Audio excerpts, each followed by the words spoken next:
وطن عزیز پاکستان میں 60% لوگوں کا روزگار زراعت سے جڑا ہے، لیکن افسوس اس سال بھی جو کسان ہے وہ در در کے دھکے کھائے گا، در در کے دھکے کھائے گا۔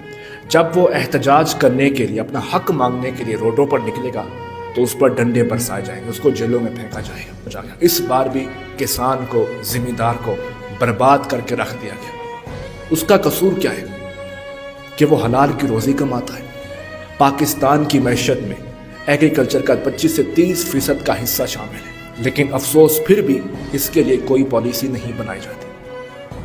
زراعت کا شعبہ دن بدن بربادی کی طرف جا رہا ہے، بربادی کی طرف جا رہا ہے، کیونکہ ہم نے کوئی پالیسی ہی نہیں بنائی۔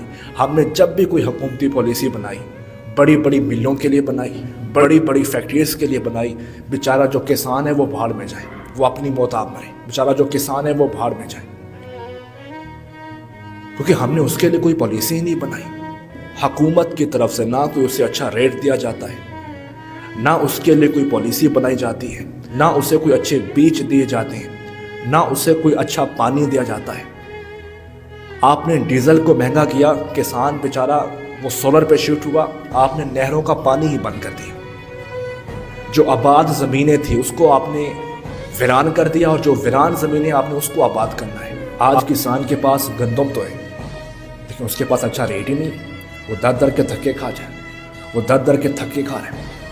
یہ ہوتی ہے پالیسی۔ میں آپ کو دکھاتا ہوں سعودی عرب، جہاں ریت ہی ریت ہے، جہاں پانی کی کمی ہے، انہوں نے ایسی پالیسی بنائی کہ سعودی عرب 3 سالوں سے گندم کی پیداوار میں خود کفیل ہے، اور وہ دوسرے ملکوں میں گندم بیچتا ہے، اور فی ایکڑ جو وہاں کی اوسط ہے نا، فی ایکڑ جو وہاں کی گندم کی پیداوار ہے وہ ہے 80 من، اور ہمارا کسان 40 اور 50 من سے اوپر نہیں جا رہا۔ سعودی عرب میں فی ایکڑ گندم کی پیداوار 80 من تک پہنچ چکی ہے، اور ہمارے کسان 40 اور 50 سے اوپر نہیں جا رہا۔ کیوں؟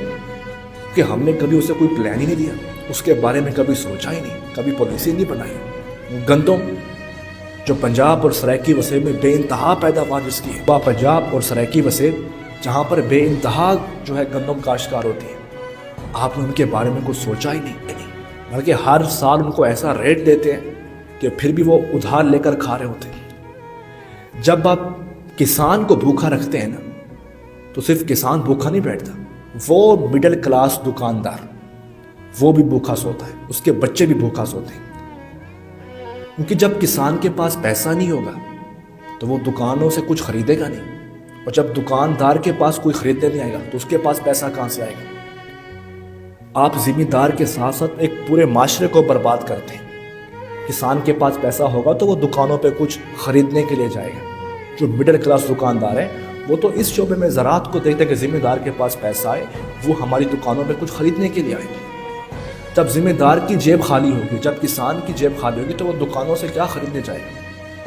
تو بیچارہ دکاندار وہ بھی خالی ہاتھ بیٹھا ہوگا، گھر جائے گا تو اس کے بچے بھی بھوکے سوئیں گے۔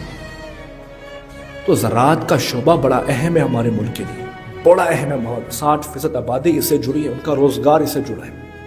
تو خدارا میں حکومت کو کہتا ہوں کہ ایسی پالیسی بنانا چھوڑ دیں جو صرف فیکٹریز اور ملوں والوں کو فائدہ دیں، بلکہ ان کے بارے میں سوچیں جن کا بڑا حصہ آپ کی معیشت میں شامل ہے۔ اللہ تعالیٰ ہمارے حکمرانوں کو ہدایت دے۔